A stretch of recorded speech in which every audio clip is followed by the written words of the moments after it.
2021년 7월 4일 오순절 후 6번째 주일 예배를 하나님께 드리도록 하겠습니다. 양석은 집사님께서 십자가 그 사랑이라는 찬양으로 하나님께 영광을 올려드리도록 하겠습니다.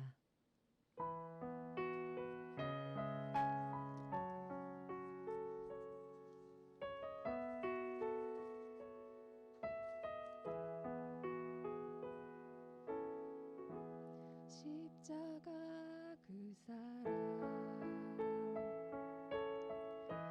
멀리 떠나서 무너진 나의 삶 속에 잊혀진 주네 돌 같은 내 마음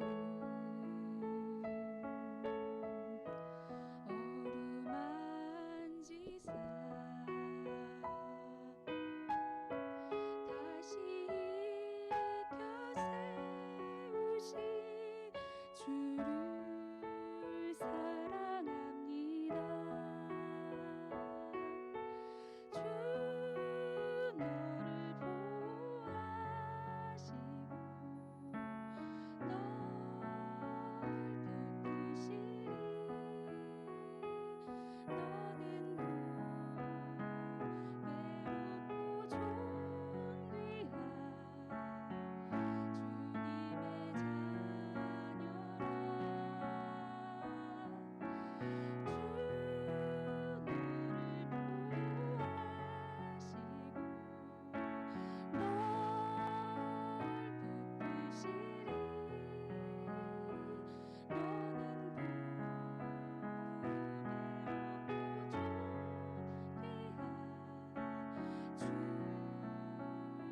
행한 모든 일 생각지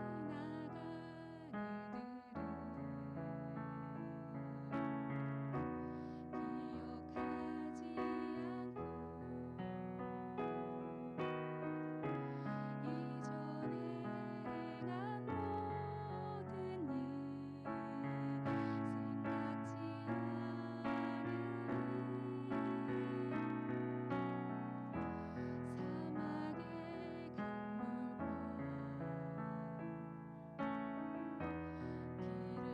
내시는 주 내 안에 새일 행하신 주만 바라봅니다. 주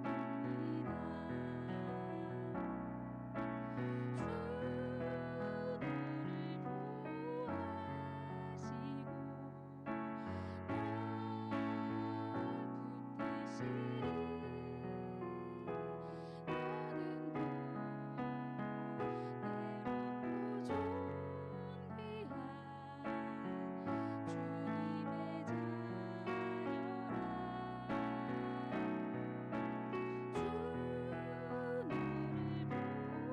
주 너를 보호하시고 널 붙드시리 너는 외롭고 존귀한 주의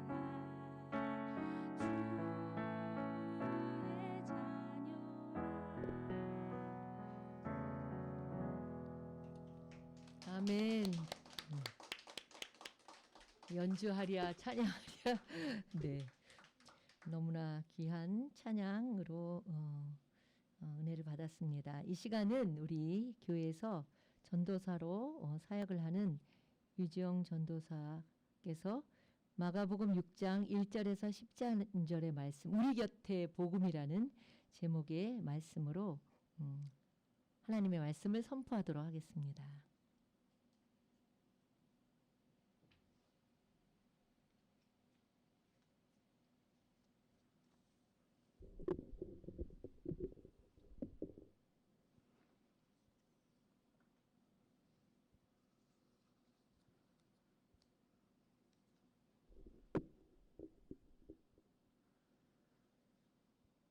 제가 초등학생 때 우연히 권정생 선생님의 동화 하느님이 우리 옆집에 살고 있네요 라는 권정선 선생님이 쓰신 동화를 읽은 적이 있습니다.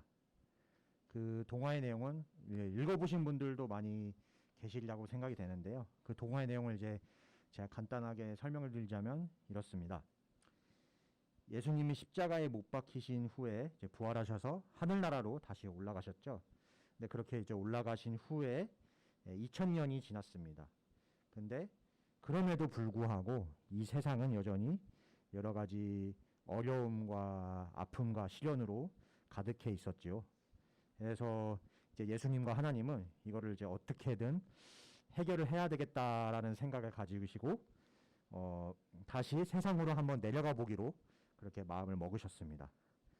그런데 웬걸 원래 이스라엘을 목적지로 내려오시려고 하던 이 하나님과 예수님이 갑자기 예상치 못한 돌풍으로 인해서 한국에 우리나라의 어느 시골에 착륙을 해버리시고 만 것입니다. 참 하나님과 예수님답지 않죠. 이렇게 원하시는 건 다 하실 수 있으셔야 되는데 갑자기 돌풍 때문에 이제 엉뚱한 곳에 착륙을 하셨다고 나와 있습니다. 그래서 그것도 모자라서 이제 두 분이 그렇게 오셨는데 수중에 아무것도 안 갖고 계신 거예요. 돈도 없으시고 뭐 그렇다고 뭐 옷이 제대로 된 옷을 입고 계신 것도 아니고 신발도 없고 거기다 또 더 신기한 거는 막 배고프기까지 하신 거예요. 이분들이 하나님이 맞나 싶을 정도로 막 배가 고파서 이제 막 좀 미안해하면서 막 시골 막 수박밭에 가서 몰래 이렇게 수박 하나 이렇게 뜯어와서 수박을 막 드시기도 하고, 그리고 또 이제 시골이니까 그래도 한 서울에는 한번 가봐야 될 거 아니에요. 근데 서울에 이제 올라가려고 하는데 또 서울 올라가려면은 이게 돈이 필요하잖아요. 이제 걸어서 가려면 뭐 몇 날 며칠을 걸어야 되니까. 근데 돈이 없으신 거예요. 그래서 막 농장에서 농산일을 막 하면서 막 돈을 버시기도 하고 이러한 이야기가 나오기도 합니다.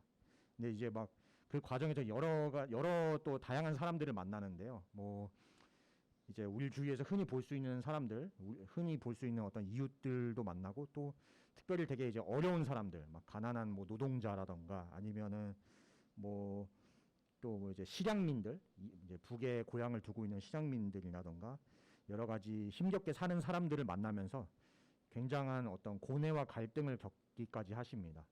뭔가 하나님답지 않게 굉장히 막 세상은 왜 이럴까, 세상은 왜 이렇게밖에 안 될까, 왜 이렇게 사람들은 힘들게 살까, 막 이런 막 갈등에 이렇게 막 고민하시고 막 그것 때문에 막 낙담하기도 하시고 이러한 모습들이 이 동화에 등장하고 있습니다.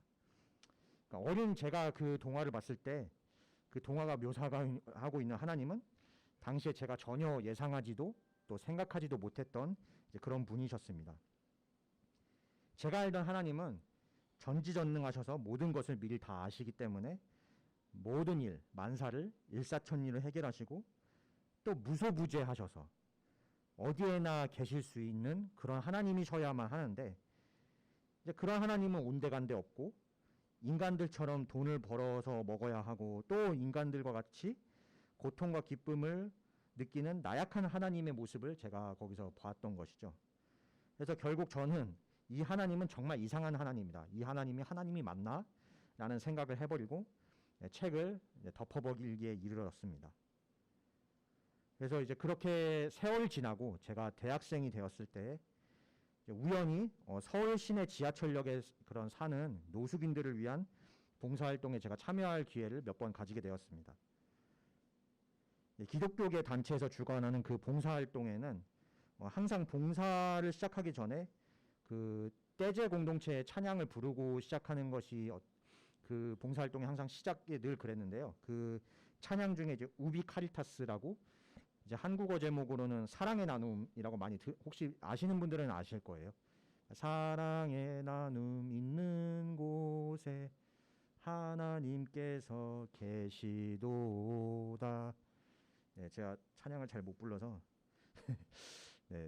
나중에 기회가 되면 한번 잘 부르시는 성도님께서 특선을 해주시면 좋을 것 같고요. 그래서 이 가사의 내용은 그러니까 사랑의 나눔이 있는 곳에 항상 이제 하나님이 계신다. 하나님이 어디 다른 곳에 계시는 것이 아니라 사랑이 있는 곳. 그러니까 라틴어 원문에는 이제 우비 까리타스 아모르라고 돼 있는데, 그러니까 사랑이 있는 곳은 어디든지 항상 하나님이 계신다라는 그러한 가사 내용을 가지고 있습니다.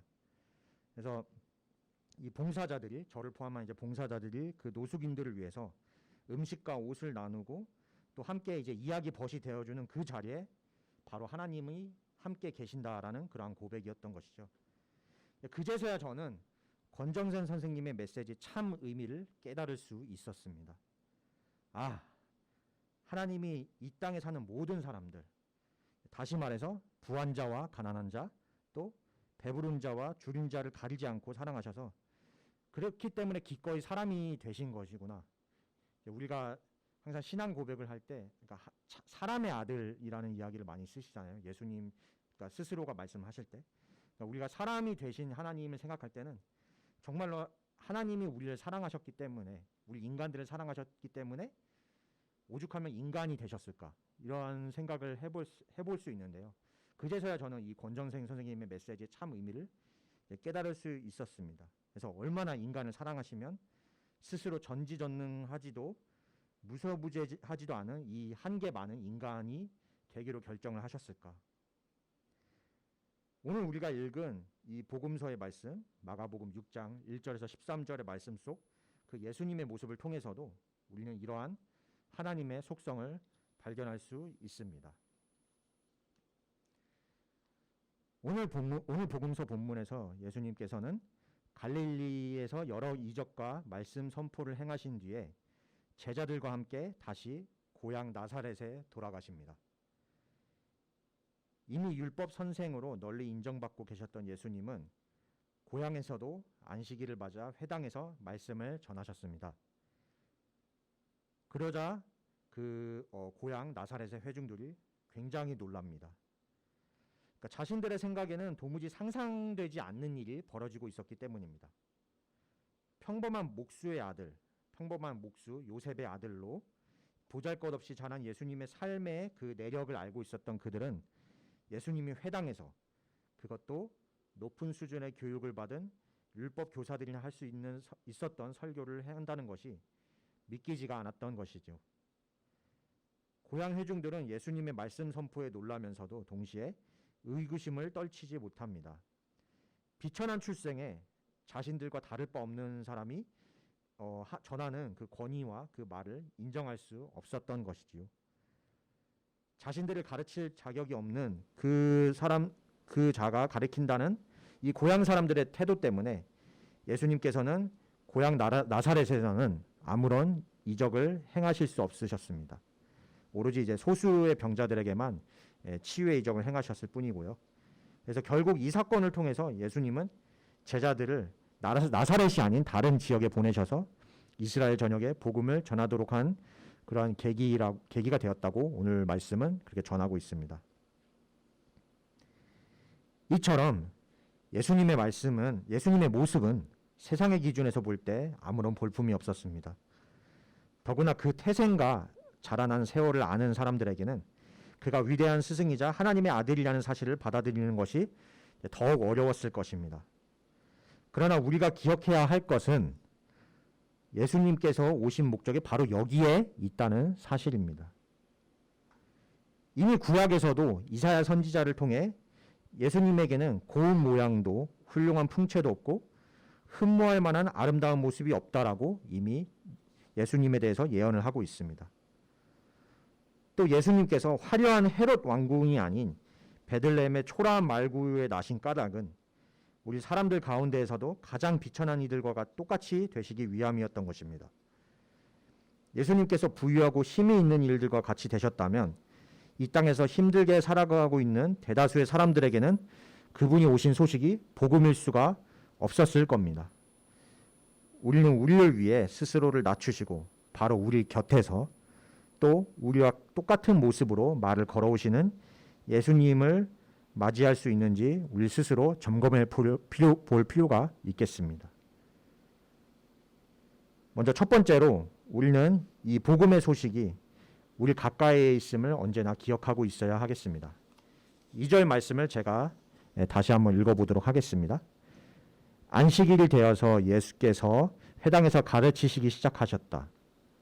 많은 사람들이 듣고 놀라서 말하였다. 이 사람이 어디에서 이런 모든 것을 얻었을까? 또 이 사람에게 있는 지혜는 어떤 것일까? 그가 어떻게 그 손으로 이런 이적들을 일으킬까? 네, 예수님의 고향 사람들이 이제 말을 한 것이죠. 그래서 이제 지금 본문 2절을 보니 예수님의 고향 사람들은 그 예수님께서 말씀을 전하시는 것을 보고 몹시 놀라고 있습니다. 처음에는 그 권위에 놀랐습니다. 그 권위가 굉장히 강렬했던 것이죠. 그런데 바로 뒤에 나오는 3절을 보면은 마리아의 아들 목수가 어떻게 저런 이야기를 할 수 있냐며 예수님의 말씀에 의구심을 갖기 시작합니다. 자기들과 같이 혹은 자기들보다 더 비참한 환경에서 자란 자가 저렇게 회당 석상에서 설교를 할 자격이 없다라고 생각하기 시작한 것입니다. 여기서 바로 이들의 복음에 대한 아주 편협한 시각이 드러납니다. 예수님의 복음이 전파된 곳에서는 모든 병든 것과 약한 것이 고침을 받았다라고 성경이 그렇게 증언을 하고 있습니다. 또 다른 본문을 보면 복음은 눈먼 사람이 보고 다리 저는 사람이 걸으며 나병 환자가 깨끗하게 되며 듣지 못하는 사람이 들으며 죽은 사람이 살아나며 가난한 사람이 듣는 것이라고 이렇게 마태복음에 또 묘사를 하고 있습니다. 복음의 역사가 이 땅에서 가장 낮고 고통 가운데 있으며 또 세상에서 소외된 일들로부터 시작되었음을 기억한다면 우리는 예수님께서 어떠한 모습으로 우리에게도 찾아오실 수 있다라는 사실을 반드시 기억하고 또한 어떠한 상황 가운데서도 우리는 예수님이 어떠한 모습으로 찾아오셔도 맞이할 준비가 되어 있어야 할 것입니다. 두 번째로 복음의 소식은 이제 결코 거부되지 못합니다. 4절 말씀을 제가 한번 또 읽도록 하겠습니다. 그래서 예수께서는 그들에게 말씀하셨다. 예언자는 자기 고향과 자기 친척과 또 자기 집 밖에서는 존경을 받지 않는 법이 없다. 예수님의 고향 사람들은 예수님을 배척하였지만 그 예수님께서 전하시는 그 하나님 나라의 복음을 막는 것에는 실패했습니다. 주님께서는 이들이 당신을 믿지 못하는 것에 몹시 놀라시면서도 비록 적은 숫자이지만 그 예수님을 믿었던 몇몇 병자들에게는 치유의 이적을 행하셨습니다.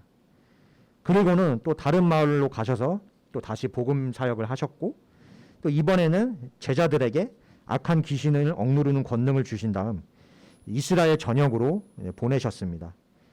이처럼 하나님 나라의 복음은 거부될 수 있는 것이 아닙니다. 만약에 누군가가 복음을 받아들이지 않는다 해도 그 주위에 있는 또 다른 누군가는 그 복음을 듣고 삶 전체가 변화되는 역사를 경험하기도 하는 것입니다. 사도행전 17장을 보면은 사도 바울이 이제 아테네이죠. 그리스의 아테네에서 여러 스토아 학파들과 에피쿠로스 학파 철학자들 앞에서 복음을 전하는 이야기가 나옵니다. 이제 아레오바고의 설교라고 해서 그렇게 복음을 전하고 있는데, 근데 이제 바울이 열심히 복음을 외치고 전하였지만 대다수의 아테네 사람들은 그 복음을 가볍게 듣고 그냥 무시하거나 혹은 거부하기까지 했습니다. 그러나 아주 소수의 사람들, 성경에 나온 바에 의하면 아레오바고의 관리 디오누시오와 다마리라고 하는 여자 등 아주 소수의 사람들은 바울의 복음 선포를 받아들였다고 그렇게 기록하고 있습니다. 그래서 이 사람들은 나중에 이제 초대교회 전승, 초대교회의 역사에 따르면 결국에 그 아테네 지역에 교회를 세운 기독교 신앙의 시조가 되었다라고 이렇게 기록을 하고 있습니다. 대표적으로 이 디오누시오스 같은 경우가 그 아테네 교회를 세운 사람이라는 이제 그러한 초대교회의 전승이 있습니다. 그래서 이처럼 우리도 거부할 수 없는 복음의 소식이 들려올 때 에피쿠로스 학파나 뭐 스토아 학파 철학자들처럼 그것을 흘려듣는 것이 아니라, 혹은 오늘 말씀처럼 또 나사렛의 고향 사람들처럼 그것을 흘려듣는 것이 아니라 정말로 사모하는 마음으로 우리 마음속에 그 복음을 받아들이고 주님을 나의 구주로 고백할 수 있는 그런 신앙인이 되는 것이 우리에게 필요하다고 할 수 있겠습니다. 세 번째로, 복음은 그 자체로 권위 있고 기쁜 소식이라고 할 수 있습니다. 8절 말씀입니다. 그리고 그들에게 명하시기를 길을 떠날 때에는 지팡이 하나밖에는 아무것도 가지고 가지 말고 빵이나 자루도 지니지 말고 전대에 동전도 넣어가지 말고 이렇게 나와 있습니다.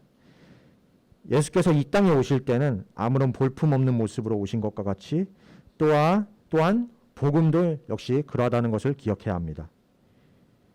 또 주님께서는 제자들을 복음 전도자로 보내시면서 지팡이 외에는 아무것도 가지지 말라고 이렇게 말씀하고 계십니다. 여기서 지팡이는 제자들이 길을 가다가 맹수들의 습격을 받을 때 자신을 보호하기 위한 유일한 생존 도구이기 때문에 허락하신 것입니다. 그 외에 복음을 전하는 일들이 의지할 수 있는 그 어떤 것도, 또 복음을 듣는 이들이 현혹할 수 있을 만한 그 무엇도 우리 주님은 허락하지 않으셨습니다. 앞서 말했듯이 복음은 언제 어디서 어떠한 모습으로 우리에게 찾아올지 모릅니다.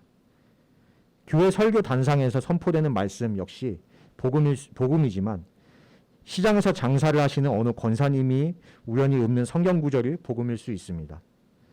또 멋진 양복을 입은 목사님과 전도사님도 복음을 전하시지만 길거리의 어느 노숙자에게도 하나님께서 하나님의 뜻을 전할 수 있는 그런 영을 주신다면 그 노숙인의 꾸지람 역시 복음일 수 있는 것입니다. 실제로 우리가 성경 속에서도 구약의 예언자, 대표적으로 아모스와 같은 구약의 예문자는 드고아 지역의 목자로 볼품없는 시골 목자에 불과했다는 사실을 우리가 기억해야 합니다. 그런 그가 북이스라엘 왕국의 지도층들을 향해 담대하게 하나님의 뜻을 전할 수 있었던 것은 그에게는 하나님께서 자신의 말씀의 대언자로 세우셨다는 강한 부르심과 확신이 있었기 때문입니다. 예수님께서는 하나님 나라가 볼 수 있게 임하는 것이 아니요 또 여기 있다 저기 있다 할 수 있는 것이 아니라 바로 우리 안에 있다라고 이제 말씀을 하고 계십니다. 이처럼 예수님의 말씀 그리고 또 예수님의 복음은 저 높고 고상한 곳에 있는 것이 아닙니다. 예수님께서 이 땅에 오셔서 가난한 자, 병든 자, 약한 자, 죄인들과 함께 어울리신 까닭에 또 세리와 죄인들의 친구라는 비아냥을 들으셨던 까닭에 우리에게는 그 하나님의 섭리 또 그 복음의 소식이 바로 우리의 곁에 있는 것입니다. 하나님 나라의 복음이 의인, 건강한 사람, 부족한 것이 없는 사람들에게 선포되었다면 그것은 이제 요즘 말로 소위 그들만의 리그였을 것이지 복된 소식인 복음이라고 할 수 없었을 것입니다.